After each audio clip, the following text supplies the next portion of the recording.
और ये हम बता दें कि दिल्ली की बात जो हम एक लगातार कर रहे हैं, शशिशेखर जी, हम एक चीज समझना चाहेंगे। चूंकि 33 सीटों पर बीजेपी आगे चल रही है, सिर्फ 2 सीटों के रुझान आने बाकी हैं। आम आदमी पार्टी 24 सीटों पर आगे चल रही है, अरविंद केजरीवाल भी आगे चल रहे हैं। ये मैसेज जो है, अल्टरनेटिव का मैसेज तो बड़ा है, लेकिन कांग्रेस को लेकर हम आपसे कमेंट चाहेंगे। कांग्रेस की ये स्थिति दिल्ली में, क्या ये आने वाले वक्त में कांग्रेस के लिए एक ऐसा मैसेज है जिसमें अब चूंकि 3 से 4 महीने बचे हैं, ये खतरनाक स्थिति में आकर कांग्रेस खड़ी हो गई है? दिल्ली के चुनाव रुझान कम से कम बता रहे हैं। यकीनन ये कांग्रेस के नीति नियंताओं के लिए सोचने का समय है कि उन्होंने जिस तरह से राजनीति की, जो उन्होंने पिछले दिनों बातें की, वो उतनी कारगर साबित नहीं हुई। क्योंकि शीला दीक्षित खुद भी एक बड़ा ट्रंप का इक्का थी इनके हाथ में। उन पर कोई खुद निजी आरोप नहीं था। 15 साल उन्होंने दिल्ली को ठीक से चलाया, लेकिन उसके बाद भी एक परिवर्तन कामना लोगों में दिख रही है।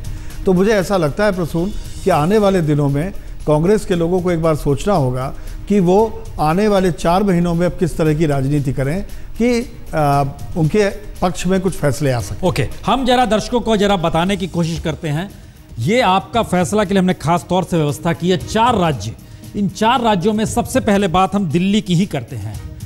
Delhi, central Delhi, south Delhi, north Delhi, east Delhi और वेस्ट दिल्ली। इसमें अगर हम सबसे पहले आ जाएं, सीटों को लेकर ही बात करते हैं। आपको एक सीटों की स्थिति दिखाते हैं कि इन सीटों पर क्या क्या दिल्ली की स्थिति है। दिल्ली की स्थिति आप बहुत साफ देखते हैं। बहुत बड़ा झटका कांग्रेस के लिए, बहुत ज्यादा लाभ बीजेपी के लिए, लेकिन सबसे ज्यादा लाभ 24 सीट पर आम आदमी पार्टी, यानी कहीं ना कहीं खड़े हुए हैं अरविंद केजरीवाल। इसमें हमको लगता है आपको थोड़ा समझना चाहिए। सेंट्रल दिल्ली, जैसे सेंट्रल दिल्ली सामने आएगी तो उसमें अरविंद केजरीवाल वहां आगे चल रहे हैं नई दिल्ली सीट पर। लेकिन सेंट्रल दिल्ली की नई सीटों पर क्या स्थिति है, ये देखिए। लगातार 3 सीटों का घाटा, 2 सीटों का फायदा इधर, 1 सीट जो अरविंद केजरीवाल खुद लड़ रहे हैं, वो स्थिति दिल्ली में बन रही है। दूसरी जगह आती है आपके सामने साउथ दिल्ली, जहां पे एक चेहरा शाजिया इल्मी का आप कह सकते हैं। शाजिया इल्मी चूंकि आर के पुरम से लड़ रही है, वहां पर भी कांग्रेस को 6 सीट का घाटा है। बीजेपी से ज्यादा साउथ दिल्ली की जो तादाद है, वो देखिए 6 सीट का लाभ सीधे तौर पर केजरीवाल यानी आम आदमी पार्टी को मिल रहा है। सरकारी कर्मचारी रहते हैं, एलिट क्लास रहता है, बड़ा तबका रहता है, पैसे वाला तबका रहता है। नॉर्थ दिल्ली का चेहरा मिला जुला है। नॉर्थ दिल्ली में वह स्थिति भी आती है जिसमें आप कुछ पुरानी दिल्ली का हिस्सा जोड़ सकते हैं।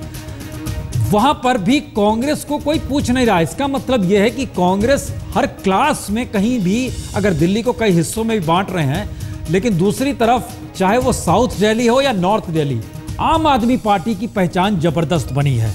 और ईस्ट दिल्ली का मतलब यह होता है जो यमुना पार का इलाका है।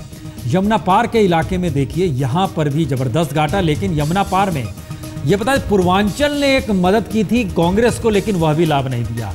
बीजेपी को 3 सीटों का फायदा, और यह भी पूरा का पूरा फायदा उठा रहे हैं। जो भी घाटा कांग्रेस से हुआ है, यह हो रहा है आम आदमी पार्टी को। वेस्ट दिल्ली, वेस्ट दिल्ली में सीधा और बड़ा घाटा। यहां पर 9 सीट कभी हुआ करती थी कांग्रेस की, हम कह सकते हैं, लेकिन यहां पर सेंध लगी है और 5-5 सीटें बटी हैं। एक अदर्स की सीट थी जो बीएसपी के पास थी, वह भी संयोग से इन दोनों में बटती चली गई है। अगर इसको हम जरा सा आपको हिला के समझाएं कि अगर इसको हम वोट के हिसाब से बांटने की कोशिश करें तो क्या हो रहा है। 31% वोट कांग्रेस के पास। ये अभी 10 बजे की स्थिति है, ये हम बता दें आपको। बहुत ही शुरू के आंकड़े हमने भरे हैं इसमें, जो कि आम आदमी पार्टी और कांग्रेस एक साथ 31% वोटों की तादाद पे आप देख पा रहे हैं। बीजेपी 34 वोट की स्थिति में है।